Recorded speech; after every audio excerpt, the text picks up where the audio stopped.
Hi everyone, it's Miss Phantom Fangs. Just wanted to share with you new life. This is a baby knobtail gecko who was just hatched.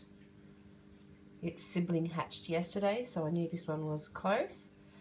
These are actually a friend of mine, Aaron's. He's gone away on holiday, so I was egg sitting for him.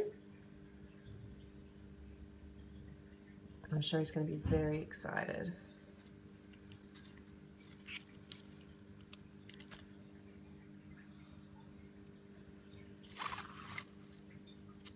It's a very small.